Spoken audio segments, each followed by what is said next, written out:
السلام عليكم ورحمة الله تعالى وبركاته. الحمد لله رب العالمين والعاقبة للمتقين والصلاة والسلام على سيدنا أفضل الأنبياء والمرسلين وعلى آله وصحابه وأزواجه وذرياته وأهل بيته وأتباعه أجمعين. أما بعد، فقد قال الله تعالى في القرآن العظيم وفي الفرقان الحميد: قل أرأيتم ما أنزل الله لكم من رزق فجعلتم منه حراما وحلالا. صدق الله العلي العظيم. عن أبي هريرة رضي الله تعالى عنه سمع من رسول الله صلى الله عليه وسلم يقول: ما نهيتكم عنه فاجتنبوه وما أمرتكم به ففعلوا منه ما استطعتم. وصدق رسول الله صلى الله عليه وسلم. எல்லா புகழும் புகழ்ச்சியும் ஏக இறைவனாகிய வல்லோன் அல்லாஹுக்கு சுப்ஹானஹு வ தஆலா ஒருவனுக்கு உரித்தாகட்டுமாக.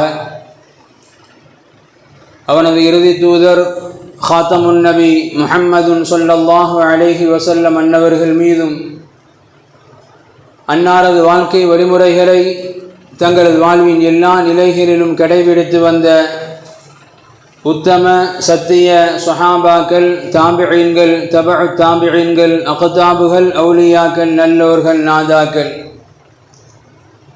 மேலும் உலகளாவிய முஸ்லிம்கள் குறிப்பாக நம் அனைவர்கள் மீதும் வல்ல ரஹ்மானின் அன்பும் அருளும் என்றென்றும் நிறைவாக உண்டாவதாக. ஆமீன். அன்பிற்குரிய அல்லாஹ்வின் நல்லடியார்களே, பொதுவாக இஸ்லாமியர்கள் நாம் இஸ்லாமியர்களாக பிறக்கப்பெற்றிருப்பது உண்மையிலே அல்லாஹ் ரப்புல் ஆலமீன் நமக்கு செய்திருக்கக்கூடிய ஒரு மிகப்பெரிய பாக்கியம். நமக்கு கிடைக்கப்பெற்றிருக்கக்கூடிய ஹிதாயத்திலிருந்து பல்வேறு விதமான காரணங்கள் நம்மால் இதற்கு முன்னோடியாக முன்னுதாரணமாக எடுத்துச் சொல்லப்பட்டாலும் அதில் மிக மிக முக்கியமான ஒரு காரணம், உலகத்திலேயே இஸ்லாமிய சமுதாயத்திற்கு பிறப்பிலிருந்து இறப்பு வரை எப்படி வாழ வேண்டும், எப்படி வாழ்ந்தால் அது ஒரு வெற்றிக்குரிய வாழ்க்கையாக, எப்படி வாழ்ந்தால் அது இந்த உலகத்திலும் நாளை மறுமையிலும்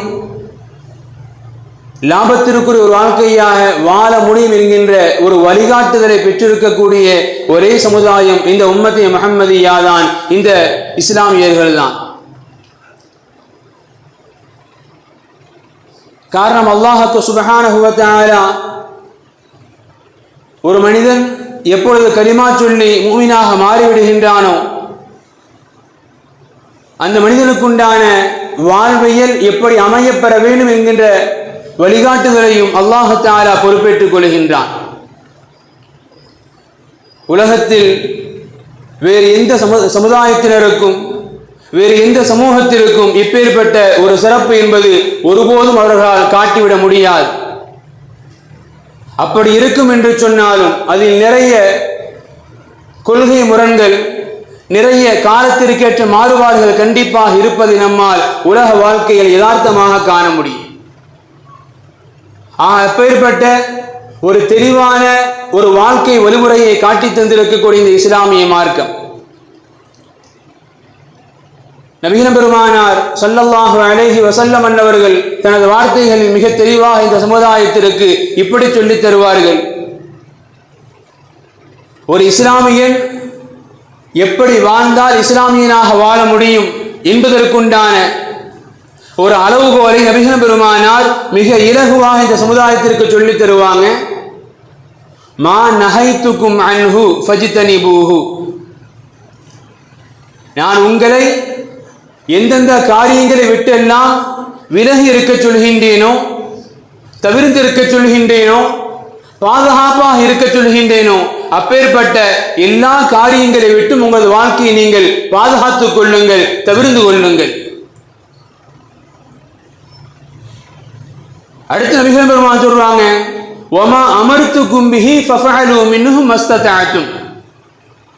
நான் உங்களுக்கு எவைகளை எல்லாம் இந்தந்த காரியங்களை நீங்கள் வாழ்க்கையில் செயலாற்றுங்கள் என்று ஏவி இருக்கின்றேனோ, கட்டளையிட்டு இருக்கின்றேனோ, அப்பேற்பட்ட காரியங்களில் உங்களால் இயன்ற அளவு நீங்கள் அதனை எடுத்து வழிநடத்தி செயல்படுங்கள் என்பதாக நபிகள் பெருமானார் ஸல்லல்லாஹு அலைஹி வஸல்லம் அவர்கள் ஒரு இஸ்லாமியருக்குண்டான வாழ்க்கையினுடைய யதார்த்தத்தை, ஒரு முஸ்லிமுடைய வாழ்க்கைக்கு உண்டான அளவுகோலை மிக இலகுவாக நமக்கு சொல்லித் தருவாங்க.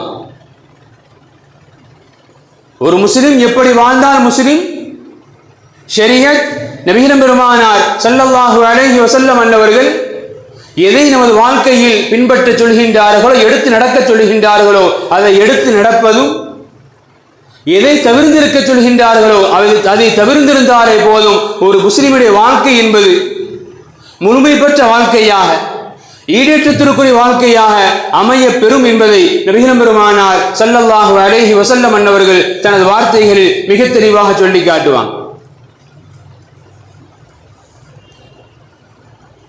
பொதுவாக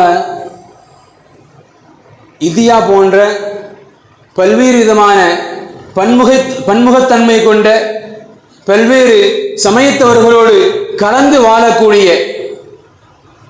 இந்தியா போன்ற பிரதேசங்களில்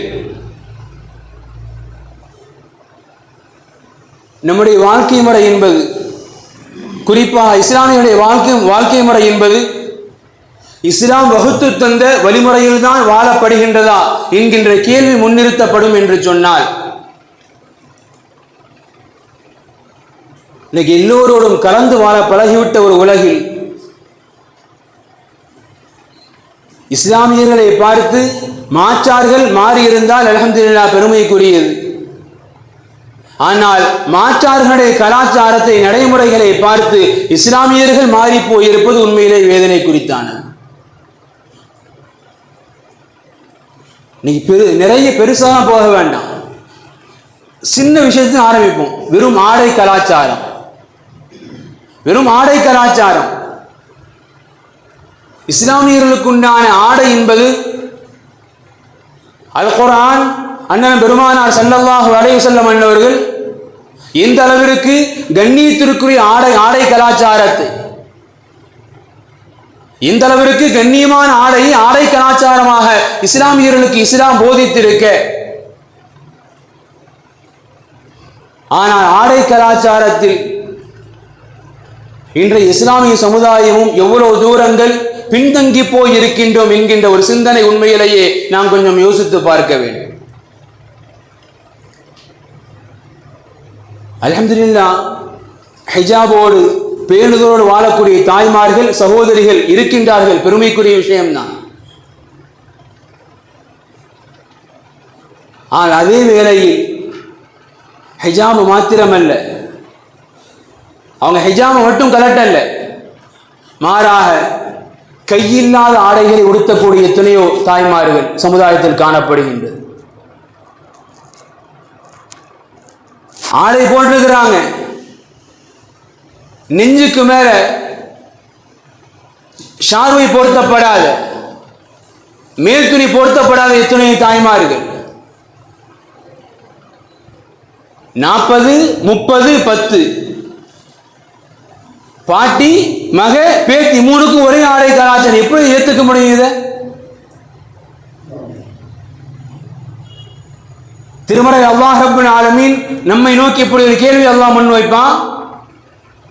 குல், நபி நீங்கள் சொல்லுங்கள், அரஐத்தும் மா அன்ஸலல்லாஹு லக்கும் மிர் ரிஸ்கின், அல்லாஹ் அவர்களுக்கு வாழ்வாதாரத்தில் அல்லாஹ் அவர்களுக்கு ஒன்றை இறக்கி கொடுத்திருக்க, ஃபஜஅல்தும் மின்ஹு ஹராமன் வ ஹலாலா, அதில் சிலதை அவர்களை ஹலாலாக ஹராமாக மாற்றிக் கொள்கின்றார்களே, நபி நீங்க பார்க்கலையா? அல்லாஹ் கேட்கக்கூடிய கேள்வி. இந்த ஆயத்திற்கு ஹஜ்ரத் இப்னு அப்பாஸ் ரலியல்லாஹு விளக்கம் சொல்லுவாங்க. அல்லாஹ் யாரை நோக்கி கேட்கக்கூடிய கேள்வி தெரியுமா இது? அன்ன அஹ்லுல் ஜாஹிலிய்யத்தி கானு யுஹர்ரிமூன அஷியான். அல்லாஹ் ஹலால் ஆக்கிய சில விஷயங்களை இவங்க ஹராமாக்கிடுவாங்க. அல்லாஹ் ஹராமாக்கக்கூடிய சில விஷயத்தை இவங்க ஹலால் ஆக்கிடுவாங்க. எந்தெந்த விஷயங்கள் எல்லாம்? அஹல்லஹல்லாஹு மினஸ் ஸியாபி வ கைரிஹா. உணவின் விஷயமோ ஆடையின் விஷயமோ எந்த விஷயமானாலும் அல்லாஹ் என்ன ஹலால் ஆக்கியிருப்பான், இவங்க நினைச்சா அதை ஹராம் ஆக்கிடுவாங்க. அல்லாஹ் என்ன ஹராம் ஆக்கியிருப்பான், நினைச்சா இவங்க அதை ஹலால் ஆக்கிடுவாங்க. இந்த ஒரு தன்மை அஹ்லுல் ஜாஹிலிய்யாவிடத்தில், இஸ்லாத்திற்கு முந்தைய கால மக்களிடத்தில் இந்த பழக்க வழக்கம் இருந்தது. அல்லாஹ் அதை எச்சரிக்கிறான். நான் ஒன்றை ஹலாலாக ஆக்கிய பிறகு அதை ஹராம் ஆக்குவதற்கு, நான் ஒன்றை ஹராமாக ஆக்கிய பிறகு அதை ஹலால் ஆக்குவதற்கு உங்களுக்கு என்ன நேர்ந்தது? அல்லாஹ் கேட்கிறான், குல் அல்லாஹ் அதிரனக்கும். இது அல்லாஹ் உங்களுக்கு சொன்னானா, அதை நீங்களா கற்பனை கட்டிக்கிட்டீங்களா? மார்க்கத்தை பொறுத்தவரை மார்க்கம் நமக்கென தெளிவான சில வழிகாட்டுதல்கள் நமக்கு வகுத்து தந்திருக்கின்ற பொழுது, உலகத்திலேயே யாருக்கும் தரப்படாத இப்பேற்பட்ட சத்திய ஒரு வாழ்க்கை வழிமுறை கிடைக்கப்பட்டதற்கு பிறகு அந்த வாழ்க்கை வழிமுறையை மாற்றி அமைத்துக் கொள்வதற்கு உங்களுக்கு யார் அனுமதி தந்த? அல்லாஹ் கேட்கிறான். உங்களுக்கு யார் அனுமதி கொடுத்தது? ஆடை கண்ணியத்தை முழுமையாக பேணப்பட வேண்டும். ஆடை என்றால் எது? உடலை மறைப்பது மட்டுமல்ல, நம் மானத்தையும் மறைக்கணும். அது ஆடை என்பது வெறுமனே உடலை வெறும் அங்கங்களை மறைப்பதற்கல்ல, நம் மானத்திற்கு அது ஒரு பாதுகாப்பாக இருக்கப்பட வேண்டும். அதுக்கு பேர் தான் ஆடை.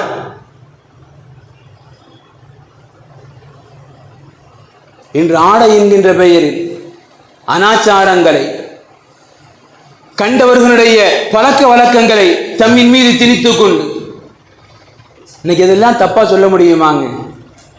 எல்லாரும் தான் போடுறாங்க. கையில்லாத ட்ரெஸ் எல்லாரும் தான் போடுறாங்க. இன்னைக்கு ஷால் இல்லாம இருக்குது, இதுதாங்க ஃபேஷன் என்கின்ற நிலைமைக்கு சமுதாயமும் சமுதாயத்தின் பெண்மணிகளும் வளர்ந்திருப்பது, அப்படி அவர்களை உருவாக்கி இருப்பது உண்மையிலேயே வேதனைக்குண்டான ஒரு சூழல். அவர்களும் சரி, அவர்களை அதை தவறு என்று உணர்த்தாத பெற்றோர்களும் சரி, சமுதாய பாதுகாவலரும் சரி, உண்மையிலேயே அது வேதனைப்பட வேண்டிய விஷயம்.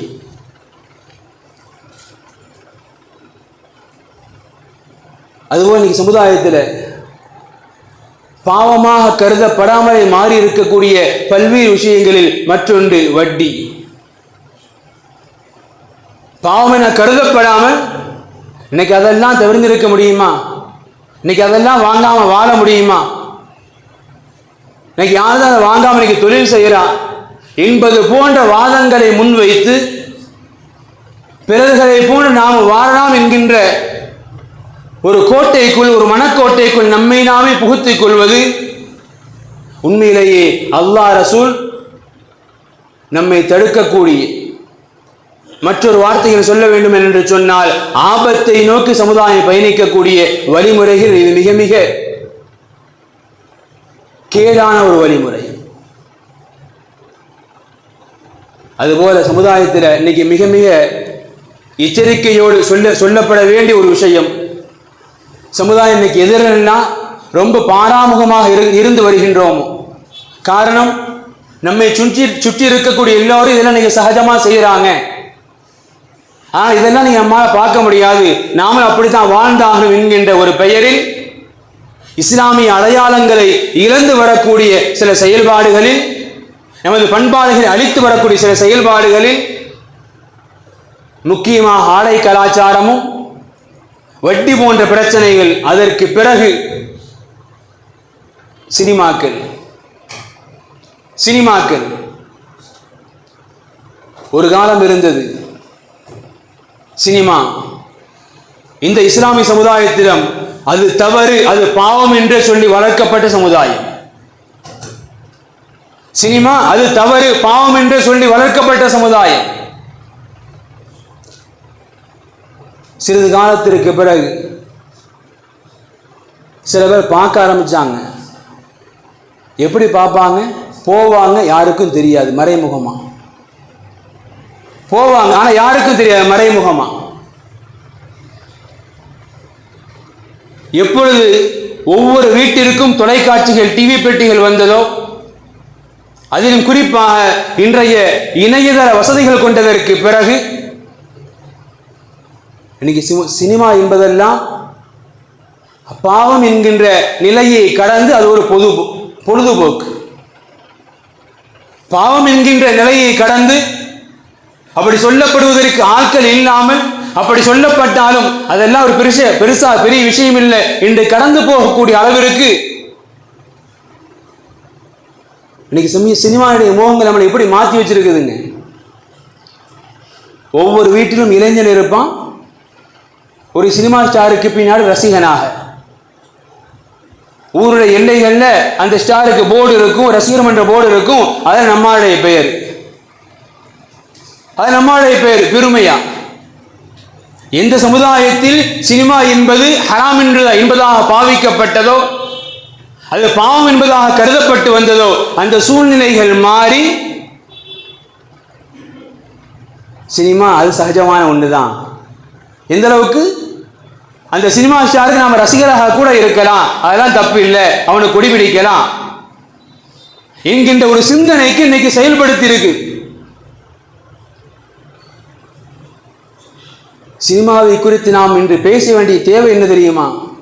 கடந்த வார வெள்ளிக்கிழமை ஒரு திரைப்படம் வெளியாக இருக்குது. கடந்த வார வெள்ளிக்கிழமை ஒரு திரைப்படம் வெளியாக இருக்கின்றது. இஸ்லாமிய சிறிய ஒரு அடையாளத்தோடு. பொதுவாக சினிமா அது மிகப்பெரிய கார்பரேட் மாஃபியா, மாற்றுக்கிறதே கிடையாது. ஒரு உலகமே சேர்ந்து சொல்ல வேண்டிய ஒரு செய்தியை ஒரு நாள் பூரா, ஒரு வருஷம் ஃபுல்லா சொன்னாலும் போய் சேர்க்க முடியாத செய்தியை ஒரு சில மணி நேரங்களில் உலகத்திற்கே கொண்டு போய் சேர்க்கக்கூடிய மிகப்பெரிய மூலதனம் சினிமா, மறுக்க முடியாது. இன்றைய இஸ்லாமியர்களை தவறான பிம்பத்தின் பின்னால் கட்டி இருப்பதனுடைய மிகப்பெரிய பின்னணி சினிமா, மறுக்க முடியாது.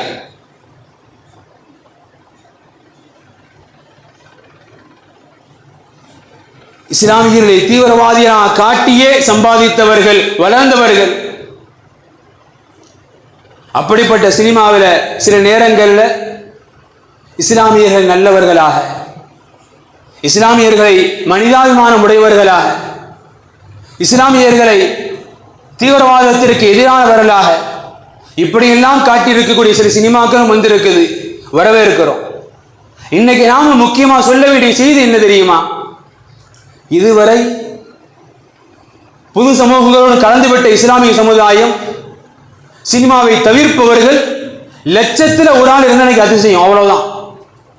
அவ்வளவு தூரங்கள் சினிமாவின் மோகம் பரவி இருக்குது, மறுப்பதற்கு அல்ல, மாற்று கருத்தும் அல்ல. சில நல்ல படங்கள், இது போன்ற இஸ்லாமியர்களை எடுத்துச் சொல்லக்கூடிய சில நல்ல படங்கள் வருகின்ற பொழுது அவர்களுக்காக நாம் வாழ்த்து தெரிவித்தோம். காரணம், இந்த மிகப்பெரிய கார்ப்பரேட்ல அவர்களை நாம் எதிர்த்து விட்டு முஸ்லிம்களை நல்லவர்களாக எடுத்துச் சொல்லக்கூடிய அந்த கருத்து இருக்கு, அந்த துணிவு இருக்கு. நாம் பாராட்ட வேண்டும் என்கிற அடிப்படையில் அந்த படத்தின் தயாரிப்பாளரையோ அல்லது அதனுடைய இயக்குநரையோ நாம் வரவேற்றிருக்கிறோம், பாராட்டி இருக்கிறோம், இது வேறு. ஆனால் இன்னைக்கு நடந்திருக்குது என்ன தெரியுமா? கடந்த வார வெளியான ஒரு சினிமா சமுதாய இயக்கத்தினுடைய சில தலைவர்கள், இன்னும் குறிப்பிட்டு சொல்வதானால் மார்க்க அறிஞர்கள் என்று அடையாளப்படுத்திக் கொண்ட சில மார்க்க அறிஞர்களை வரிந்து கட்டிக்கொண்டு வந்து இஸ்லாமியர்களுடைய வாழ்வியலை, இஸ்லாமியருடைய கலாச்சாரத்தை மிக அழகாக எடுத்து பேசி இருக்கின்றது. எனவே அந்த சினிமாவை நீங்கள் தியேட்டருக்கு சென்று பாருங்கள். இஸ்லாமியருடைய வாழ்வியலை, கலாச்சாரத்தை இது பிரதிபலித்திருக்கின்றது, பேசி இருக்கின்றது. ஃப்ரீ ப்ரொமோஷன் யார்? இன்னைக்கு நம்ம சமுதாயத்தின் தலைவர்களே, நீங்க தியேட்டருக்கு போய் பாருங்கள் என்று சொல்லக்கூடிய ஒரு ஆபத்தை சமுதாயம் நெருங்கி இருக்குது. அல்லாஹ் பாதுகாக்க. அது அவங்க சொல்லக்கூடிய காரணம், கிட்டத்தட்ட 4 நூற்றாண்டுகளாக இஸ்லாமியர்கள் தீவிரவாதிகள் அல்ல, இஸ்லாமியர்களும் உங்களை போன்ற சாதாரண மனிதர்கள் தான் என்கின்ற கருத்தை நாங்கள் 4 நூற்றாண்டா பேசிக்கிட்டு இருக்கோம். நாங்கள் சொல்லி செயல்படுத்த முடியாத, நாங்கள் சொல்லி சேர்க்க முடியாத கருத்தை இந்த சினிமா கொண்டு போய் சேர்த்து இருக்குது. எனவே பாருங்க, எவ்வளவு பெரிய ஒரு அசிங்கத்தில், ஒரு அவமானத்தில், ஒரு ஹராமை முன்னின்று வரவேற்க வேண்டிய ஒரு இடத்துல, வரவேற்பது மட்டுமல்ல நீங்களும் அதற்கு ஆதரவு தாருங்கள் என்று கேட்கக்கூடிய இடத்துல சமூகத்தின் தலைவர்கள் இன்று வந்து நிற்பது உண்மையிலேயே எவ்வளவு பெரிய அவலத்திலும் அவலம். அண்ணன் பெருமானாருடைய தோழர்கள் ஒருவர் அதி இப்னு ஹாத்தம் ரலியல்லாஹு அன்ஹு, இவங்க ஒரு நஸ்ரானி. இவர்கள் நபிகள் பெருமானாரை தேடி வந்து இஸ்லாத்தை ஏற்றுக்கொள்கின்றார்கள். இஸ்லாத்தை ஏற்றுக்கொண்டதற்கு பிறகு சிறிது நாட்களுக்கு பிறகு அதி இப்னு ஹாத்தம் ரலியல்லாஹு அன்ஹு நபிகள் பெருமானாரை சந்திக்க வர்றாங்க. கழுத்துல ஒரு தங்க செயின், சமுதாயம் நல்ல கேட்டுக்காங்க, கழுத்துல தங்க செயின், இன்னைக்கு கல்யாணம் பண்ணி அதெல்லாம் போட்டிருக்கிறாரு. அந்த தங்க செயின்ல சிலுவையின் படம். நபிகள் பெருமானார் அப்பதான் புதுசாக இஸ்லாத்துக்கு வந்திருக்கிறாங்க, இப்பதான் எடுத்து சொல்றாங்க, அதியே தங்க செயின் என்பது முஸ்லிம்களுக்கு ஹராம், அவைகளை கடந்து உங்களது முந்தைய சமுதாயத்தினுடைய தெய்வத்தின் அடையாளமாக பார்க்கப்படக்கூடிய சிலுவையும் இருக்குது, அதை கரட்டி போடுறீங்கன்னாங்க. நபிகள் பெருமான் சொன்னார்கள், உடனே செயல்படுத்தி விட்டால் அதி இப்னு ஹாத்தம் ரலியல்லாஹு அன்ஹு. இப்ப நபிகள் பெருமானுடைய சபைக்கு வர்றாங்க. நபிகள் பெருமானார் ஸல்லல்லாஹு அலைஹி வஸல்லம் அவர்கள் தௌபா சூராவுடைய சில வசனங்களை ஓதிக்கொண்டு வர்றாங்க. அதில் ஒரு வசனம், இத்தகது வஹபாரஹும் வருஹபானஹும் அர்பாமம் மின் தூனில்லாஹி வல் மஸீஹ் இப்னு மரியம். யூத நஸ்ரானிகளை குறித்து அல்லாஹ் சொல்லி காட்டுகின்றான், அவர்கள் தங்களது மத குருமார்களை, மத வழிகாட்டிகளை அர்பாமம் மின் தூனில்லாஹ், அல்லாஹ் அல்லாத பிற தெய்வங்களாக அவர்களை ஏற்றுக்கொண்டார்கள் என்கின்ற கருத்து வலியுறுத்தப்பட்ட அந்த வசனத்தை நபிகள் பெருமான் ஓதிக்கொண்டு வர்றாங்க. ஏற்கனவே கிறித்துவத்திலிருந்து இஸ்லாத்திற்கு வந்திருக்கக்கூடிய அதி இப்னு ஹாத்தம் ரலியல்லாஹு அன்ஹு அந்த வசனத்தை கேட்ட பொழுது நபிகள் பெருமான் சொன்னாங்க, யா ரசூலல்லாஹ், நபியே நாயகமே, நீங்க சொல்றது மாதிரி யூதர்கள் ஒன்றும் நஸ்ரானிகள் ஒன்றும் அப்படியெல்லாம் மார்க்க அறிஞர்களை தெய்வங்களாக இறைவனாக யாரும் பார்ப்பதில்லையே. யா ரசூலல்லாஹ், இன்னா லஸ்னா நஅபுதுஹும், நாங்க யாரும் அந்த மதத்தினுடைய அந்த வழிகாட்டிகள் நாங்க யாரும் வணங்குறது இல்லையே, அவங்க தெய்வமான பார்க்கலன்னு சொல்லி கேட்டாங்க. அப்ப நபிகள் பெருமான் கேட்டாங்க, அலைஸ யுஹர்ரிமூன மா அஹல்லல்லாஹு ஃபதுஹர்ரிமூனா, நீங்க அவங்க டைரக்டா வணங்கல்ல, மத குருமார்களை உங்களது பாதைகளை நீங்க டைரக்டா வணங்கல்ல, ஆனா அல்லாஹ் ஒன்றே ஹலால் என்று சொல்லி இருக்க இவர்கள் ஹராம் என்று சொல்கின்றார்கள், நீங்கள் அதை ஆமோதிக்கின்றீர்கள் இல்லையான்னு கேட்டாங்க. ஆமா யா ரசூலல்லாஹ், அல்லாஹ் ஒன்றை ஹலால்னு சொல்லி இருக்க உங்க மதகுருமார்கள் பாதிரிகள் அதை ஹராம் என்று மாற்றுகின்றார்கள், நீங்கள் அதை ஏற்றுக்கொள்கிறீர்கள் தானே என்று கேட்டார்கள். ஆம் என்றார்கள். சொன்னாங்க, ஃபத்துலுக்கு இபாதத்தும், அதுதான் வணக்கம்னாங்க. ஃபத்துலுக்கு இபாதத்தும், அதுதான் வணக்கம்னாங்க. ஒரு ஹலாலை ஹராமாக மாற்றுவதும் ஒரு ஹராமை ஹலாலாக மாற்றுவதும் அல்லாஹ்விற்கு மட்டுமே உண்டானது. அதை மார்க்க அறிஞர் என்கிற பெயரிலேயோ மார்க்கத்தை கட்டித்தீர்வு என்கின்ற பெயரிலேயோ யாரேனும் அதை மாற்ற விரும்பினால் அந்த மாற்றத்தை சமுதாயம் ஒப்புக்கொள்ளும் மனநிலைக்கு வந்துவிடும் என்று சொன்னால் அதுவும் இபாதத், அதுவும் இறைவனை வணங்குவதற்கு சமம் என்று என்கின்றார்கள் நபிகள் பெருமானார் ஸல்லல்லாஹு அலைஹி வஸல்லம் அவர்கள். இதை நாம் யோசிக்க வேண்டிய இடத்தில் இருக்கிறோம். எந்த சினிமாவை இன்னைக்கு, அதாவது வலைதளங்கள் எடுத்து பாருங்க, அல்லாஹு அக்பர் கமெண்ட்ஸ் என்கின்ற பெயரில் சினிமாவை ஆதரிக்காதவர்கள் பழமைவாதிகளாம். அவங்களால தான் இன்னைக்கு சினிமாவில் புரட்சி வரலையா, எத்தனை இஸ்லாமிய கவிஞர்கள் இசையமைப்பாளர் முன்னேறி வர முடியலையா, இருப்பது போன்ற கருத்துக்களை அள்ளிவிட்டு இருக்கிறாங்க.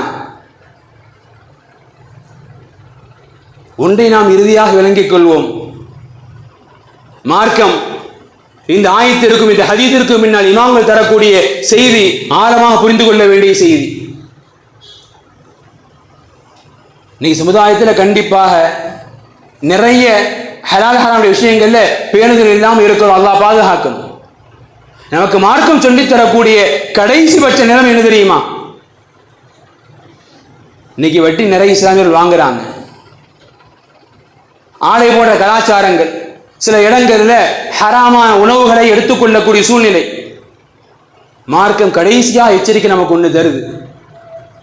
ஒருவர் ஒரு பாவத்தை செய்கிறார், ஒருவர் ஒரு ஹராமை ஒரு பாவத்தை செய்கின்றார். எப்படி செய்கிறார் தெரியுமா? இதை மார்க்கம் எனக்கு தடுத்திருக்கு என்கின்ற நிலையில் உணர்ந்து செய்கின்றார். அப்படின்னு சொன்னா அது அவருக்கு பாவமும், நாளைக்கு மறுமையில வேதனை இருக்குது. தௌபா செஞ்சா பிரச்சனை இல்லை, அது அவருக்கு பாவமும் வேதனைக்குரிய குற்றம். இன்னொன்னு இருக்குது, ஒரு தவறை செய்யறாரு, ஒரு ஹராம செய்யறாரு, ஹராமாக அல்ல ஹலாலாக நினைச்சு செய்யறாரு. ஒரு ஹராமை ஹலாலாக நினைத்து செய்கின்றார். மார்க்கம் சொல்லுகின்றது,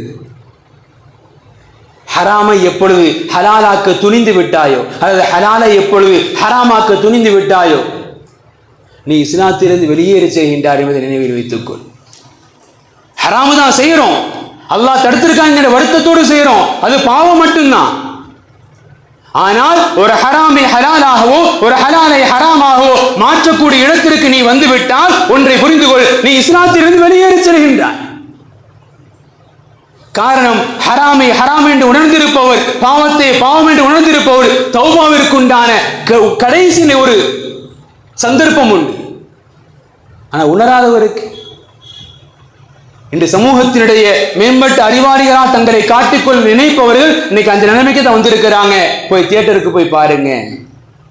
சமுதாயத்தில் பாவங்கள் மலிந்து கிடக்கக்கூடிய ஒரு சூழ்நிலையில ஒரு பாவத்தை இவங்க அழைப்பு கொடுத்து கூப்பிடுறாங்க, ஒரு ஹராம ஹலாலா மாத்த பார்க்கிறாங்க. யோசித்துக் கொள்வோம். அந்த நிலை வந்துவிட்டால் நம்மை அறியாமலேயே இஸ்லாத்திலிருந்து நாம் வெளியேறி செல்கின்றோம் என்கின்ற ஒரு குற்ற உணர்ச்சியை நாம் புரிந்து கொள்வோம். அல்லாஹ் ரப்புல் ஆலமீன் வாழும் காலம் முழுக்க ஹலாலை ஹலாலாகவும் ஹராமை ஹராமாகவும் பேணி வாழக்கூடிய நல்ல பாக்கியத்தை, குறைந்தபட்சம் ஹராமை ஒரு தவறை செய்துவிட்டால் அதிலிருந்து தௌபா செய்வதற்குண்டான அந்த ஒரு நல்ல ஈமானிய பழக்கத்தை அல்லாஹ் ரப்புல் ஆலமீன் நம் அனைவருக்கும் தந்து அருள்புரிவானாக. வாஹிரு தஅவாஹும் அனில் ஹம்துலில்லாஹி ரப்பில் ஆலமீன். அஸ்ஸலாமு அலைக்கும் வரஹ்மத்துல்லாஹி தஆலா வ பரகாத்துஹு.